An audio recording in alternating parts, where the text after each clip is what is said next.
Hello and welcome to my little channel. Today is December 21st, 2020. And in 4 days, or 5 days if we count today, it'll be Christmas. That's right.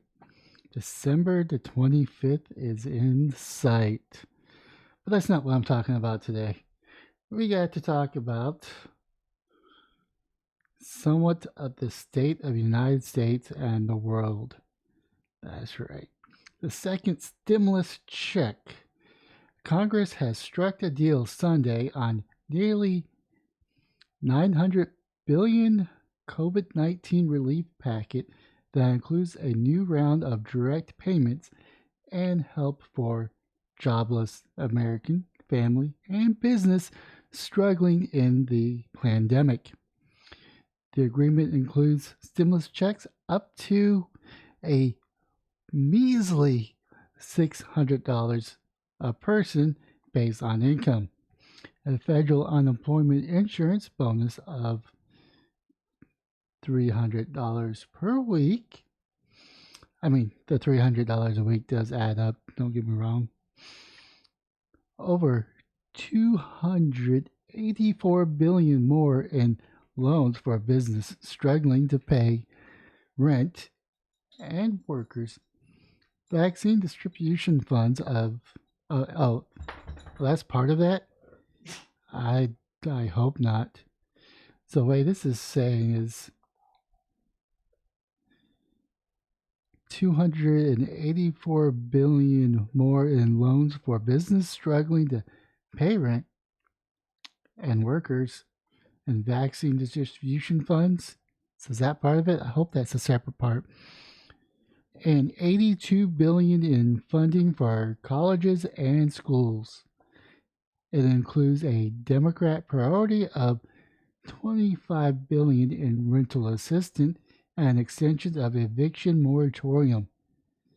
Meanwhile, the United Kingdom was increasingly isolated on Monday as countries around the world rushed to shut their doors to the island nation after a possible more infectious strain of the coronavirus was detected.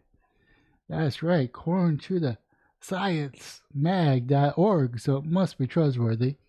Honestly, I don't know if it's NewsGuard certified, because I'm not going to be paying Microsoft that money.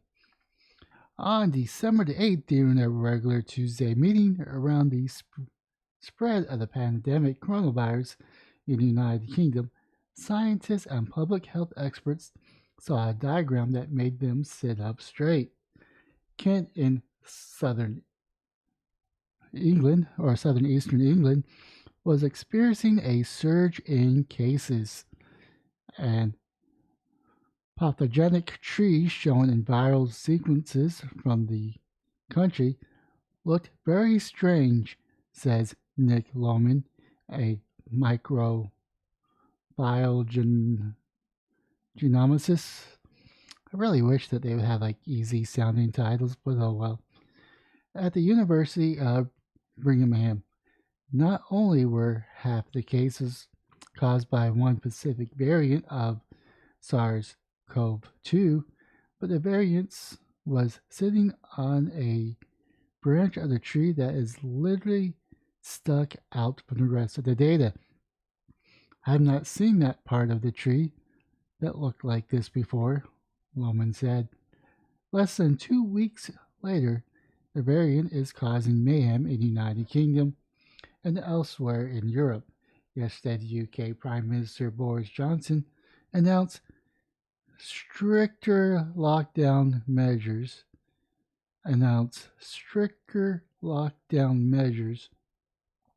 saying the strain, which goes by the name of B117, appeared to be better at spreading between people. The news led many Londoners to leave the city today before the new rules take effect, causing overcrowded railroad stations. Yikes. Overcrowded railroad stations. Yeah, you probably don't want to panic these people and have them flood in the confined area, on a virus that's more contagious than COVID 19, I don't think that's actually a good idea. The Netherlands, Belgium, and Italy announced that they were temporarily halting passenger flights from the United Kingdom. The Eurostar train between Brussels and London will stop running tonight at midnight for at least 24 hours. Let's see here. Does it really go into any detail other than all the juiciness? Not really. Now there's a frantic push to try to characterize some of these mutations in the lab. No kidding, Sherlock. Let's see here. To occur elsewhere, the ban on flights from the United Kingdom from other countries are imposing is pretty extreme, Hodkoff said, but this does give countries the time to think about putting additional measures in place to deal with passengers from the United Kingdom. She said, I hope that most countries in Europe are thinking about this.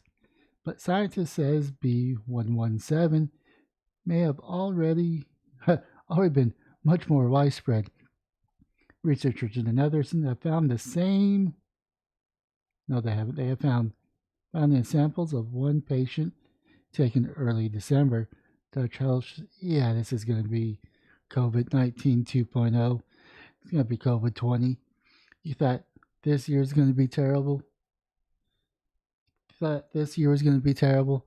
I don't even know what the mortality rate of B117 is going to be, but it's going to be overhyped.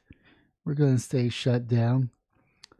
I think we're going to stay shut down for the foreseeable future now, especially with child sniffer being POTUS. That's just my thoughts. Anyways, like I said, there's always going to be an excuse. There's always going to be that next dangerous virus, that dangerous germ that they're going to keep us locked down. So we really just need to say enough is enough and open up. We need to peacefully protest by peacefully opening up. Like say if California were to open up without the governor saying anything, they can't do anything. And that's what I think we should be heading towards. Now, I'm not saying don't take this serious. We should all take it serious and should take the advice of a doctor if you choose to trust them. But I think in order to save the republic, we have to reopen. And if our governors don't want to reopen, if our mayors don't want to reopen, then we have to reopen regardless of what they think. They can't arrest us all. Now, this is coming from someone that's definitely in a position where I actually have a 9-to-5 job. So I could see where me saying that we have to do this probably not be taking much credence or credit.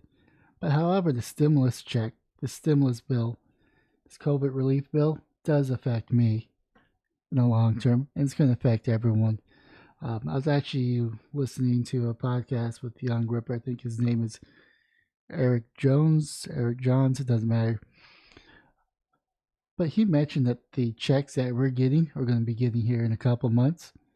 That is not our money. That's money that our grandkids, our great grandkids is going to pay into the system. See, we're so far in debt, it doesn't really matter. And this is just adding to it. And with Joe Biden being president, probably a good chance of going to war with one of Russia's allies, and preferably Syria and probably a few other places. We're going to get to the point where the debt's not going to mean anything because there's going to be no way to pay it back.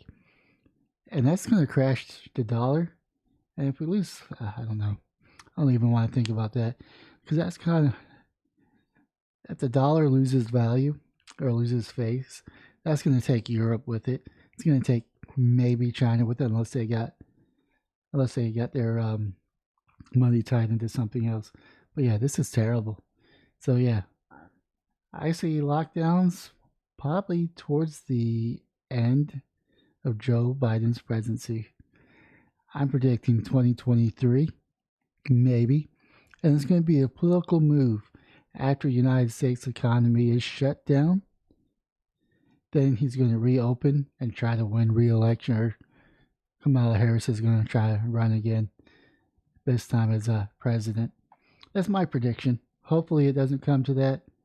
Leave your thoughts down below in the comment section. If you want to, smash the like and subscribe button.